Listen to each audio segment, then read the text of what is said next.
I can do this without a mic. Do I have to say test 1, 2, test Test 1, 1, 2?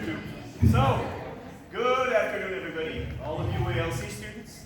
I'm extremely happy to introduce to you Mr. Steve Otis, who's a St. Lawrence graduate. From 1987. Yes, so it's possible to survive, but also to become a famous artist, right? All famous. Famous. Well, successful.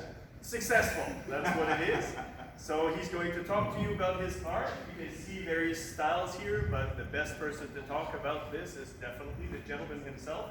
He will also be joining us tonight for the show to do a live painting during the singing and the music that we will have. So that'll be quite something. Well, let's hope so. The floor is yours. Well, thank you. I'll take the stage now. Without a guitar, I'm more nervous. So,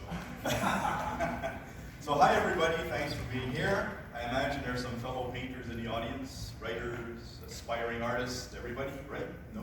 Maybe? Yes. Okay, cool. So basically, the little conference I'm going to give you is separated into a few little parts. A bit of my biography first, where I'm from, how I ended up doing these things. I'm going to talk a bit about, after that, my little creative process. Then a bit about technique, what I use, and finally a bit about the business, because I mean, art is actually fun to do, but it's also a business. And you know, if you want to be successful, you got to sell a few every once in a while. So I brought 5 paintings of all the different kind of styles that I do. So you're probably going, well, you know, they're all pretty much the same style, but different subjects. But we'll get along to that after a while. And of course, the blank canvas is for a little live paintings going on later tonight. So a bit of a biography about me. Well, I was born a long time ago in '63. I'm going on my 57th year, my probably 47th year as an artist, because as you know, for those of you who draw a bit or who play guitar or who write, you don't choose art. Art kind of chooses you. Which kind of like, you know, at the age of 3 or 4, I have a pencil in my hand, or plasticine, and I'm doing all these kind of things, or drawing Batman and dinosaurs, because I never drew houses with a little sun. That was just way too boring. So all my grade school teachers like, no, Steve's kind of a special kind of kid. You know, he draws bats, he draws like dinosaurs, he draws blood. Wow. But you know, is he normal? Of course he is. So there you go. So all through my teen years, I dabbled in the idea of at some point becoming a comic book artist. That's what I wanted to do.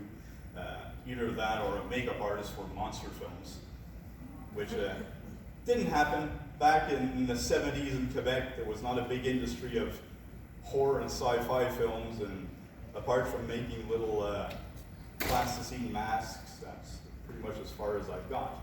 But I did do a bit of plays where I used to get made up as a zombie, just for fun.